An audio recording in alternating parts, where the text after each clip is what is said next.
Welcome to the PhD Supervision Getting Off to a Good Start webinar hosted by the QAA.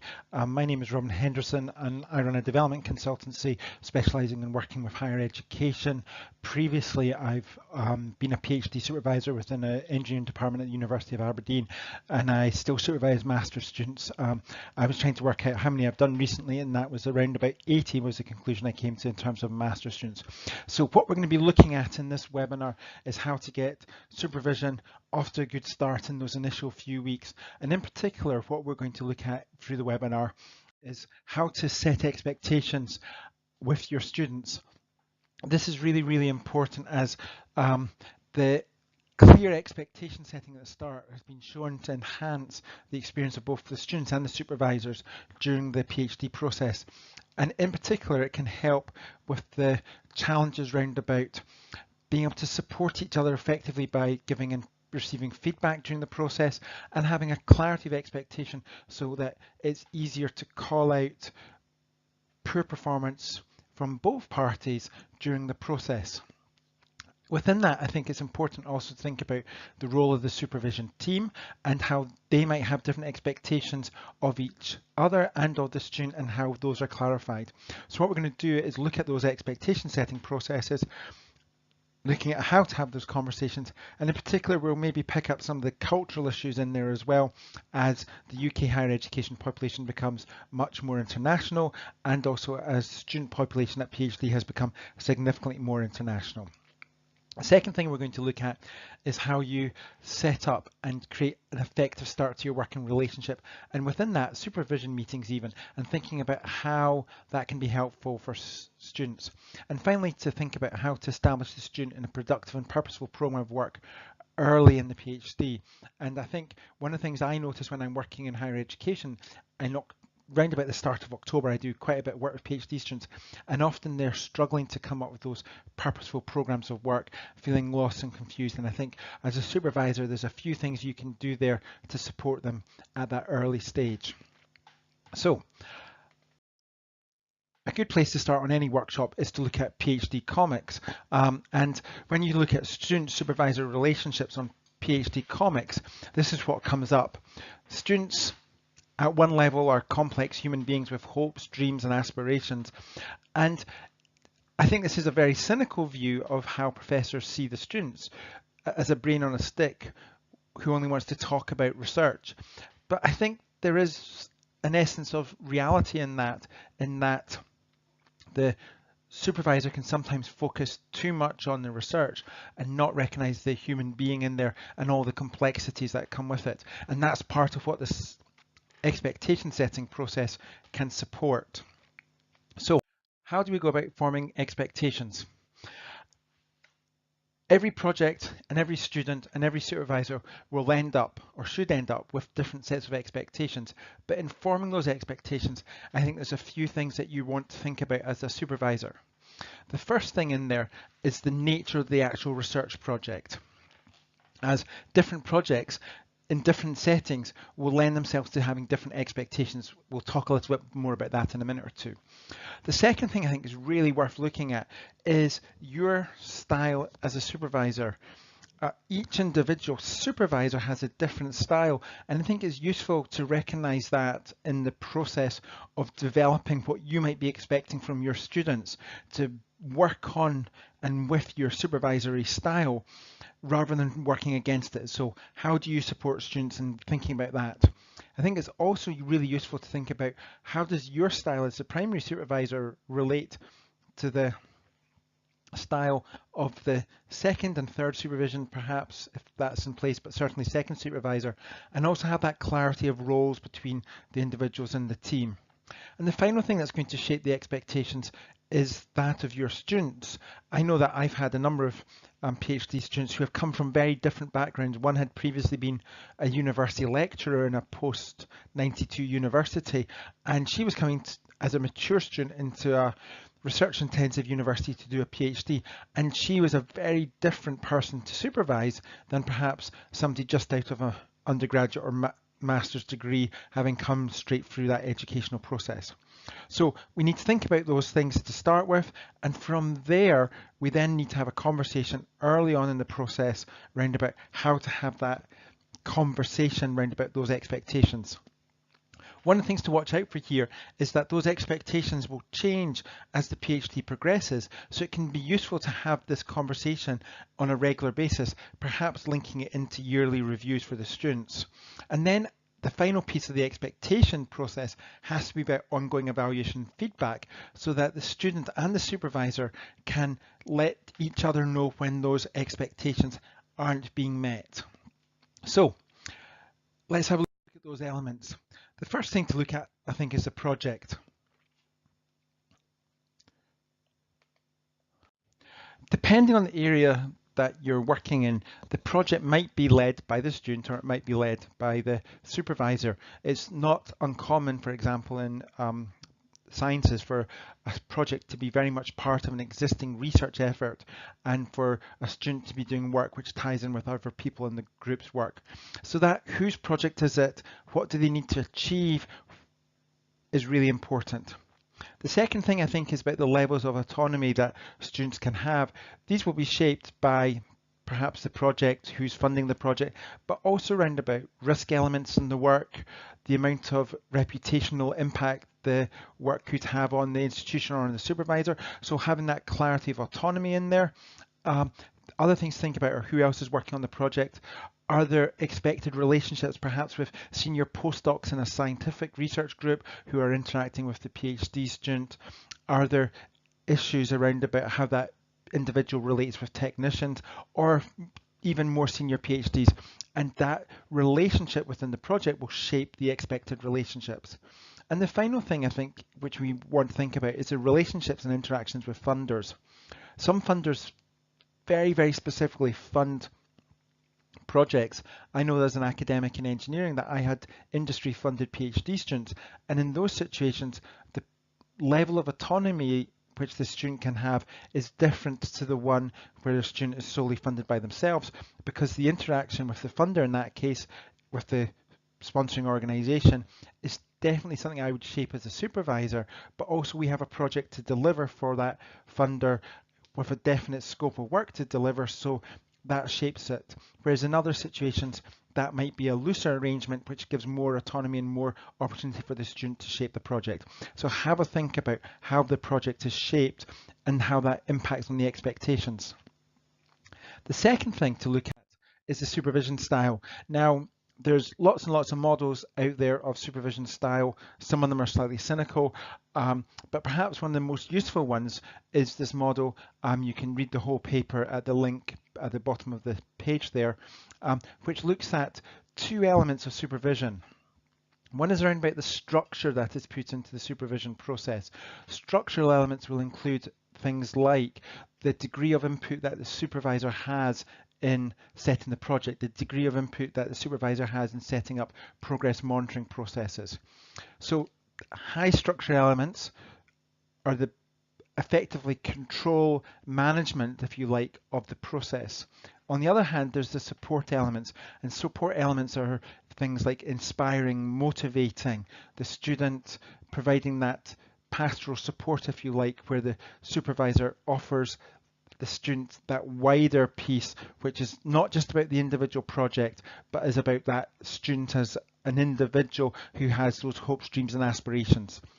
And I can recognise from my PhD that when I did my PhD, my supervisor had a very pastoral style. We went for coffee every day, we chatted, he definitely inspired and motivated me. Did he give me structure? He did give me some structure, but he didn't give me structure in the way that you see some other supervisors doing with perhaps progress reports, regular meetings. Now, within that, you end up with 4 styles of supervision. One style is the directorial style, which is a high structure and a low support element. Within that, the supervisor is very focused on the research work, but doesn't necessarily want to engage beyond that area of research, provides direction, but not very much support. The next one is the laissez-faire style. Within this, the supervisor takes a fairly backseat role in the project, characterized by the supervisor who goes, I'm here to support, but it's really your project and it's up to you to decide what to do. Within the pastoral style, the supervisor is focused on the individual very strongly, but doesn't get involved in the project side of things in the same detail. So for example, that might be, again, there to support you as a student, inspire regular meetings, regular contact, but without giving direction as to what the type of work needs to be done and what processes need to be used within the research. And then the final style is the contractual style, which mixes this high level of support with a high level of structure. And the research that's been done would suggest that both from a student and a supervisor perspective, this is the preferred style in terms of the student understanding and being given structure by the supervisor, but also being given support. And the work that Gatfield and his co-author did looked at perceived high quality supervisors, and when they analysed that supervision style, they found that contractual style was the predominant style out there. But it's worthwhile thinking, what's my style? Is that a style which is appropriate for the situation? The other thing to think about in setting expectations is around about your students, their level of experience. So have they got research experience? I think more and more students are coming in with limited research experience, and the research that they do during undergrads and masters can be fairly limited as well. So they might not have detailed research methods coming in. They may have a lot of professional qualifications, especially if you're taking mature students in, which you can utilize as a supervisor, but they might not have that balanced against the research experience. So I think just judging that research and skills experience almost is really important. The second thing is around about the confidence levels of the student. From my experience, some students come in very, very confident, and other students come in with very little confidence in the process of doing research.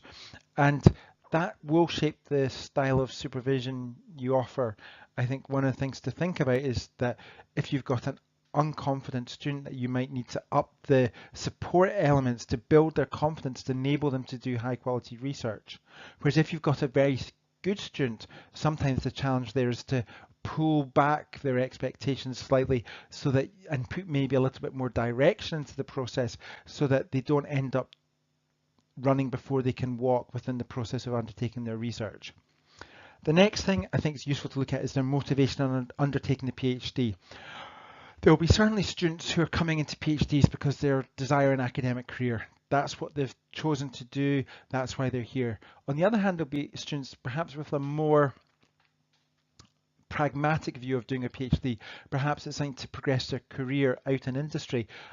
I see this quite a lot with students coming in doing MDs, that I hear regularly from supervisors that quite a few MD students are doing it as a piece to support their career development, and they're not as engaged with the research process perhaps as somebody who's coming in as a full-time PhD to do research. So think about those motivations in undertaking the PhD.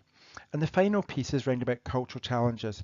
Now, this is more and more is playing a part within the expectations of supervisors. Perhaps the most challenging one on this is around about the sense of hierarchy in organizations. I had a student from overseas who struggled to call me Robin, even though I asked him to call me Robin, because culturally his expectation was that I was his senior within the organization and he should refer to me as Professor Robin, even though I wasn't a professor. I was just Dr. Robin. So there's that sense of those cultural challenges. And that can come in terms of the amount of direction people are expecting, the amount of support they're expecting, and also in simple things around about how much does that relationship merge outside of the PhD forum. So being aware of those cultural challenges I think is very useful. There's some very good work in general work around about cultural challenges of working cross-culture by two individual authors, Hofstede and Trompenaars, which are worth a look if you're in that situation where you're struggling with the cultural challenges. So based upon all that thinking, you can start to create some expectations. So I borrowed these ones from McGill University in Canada, which I think gives some good sense of expectations. Attend regular meetings with the supervisor. What does regular mean? Is that weekly, monthly, but having that clarity that the student is excited and committed and engaged in their own work, and that they take initiative in their work. I think the word initiative probably needs couched in terms of how much autonomy, especially if you're working in lab-based areas where they might be able to spend lots of money on consumables, how much initiative is allowed the student allowed to take before they come and have a conversation with you or somebody else around about that work. I think the communicate openly and honestly about their work in progress is really important.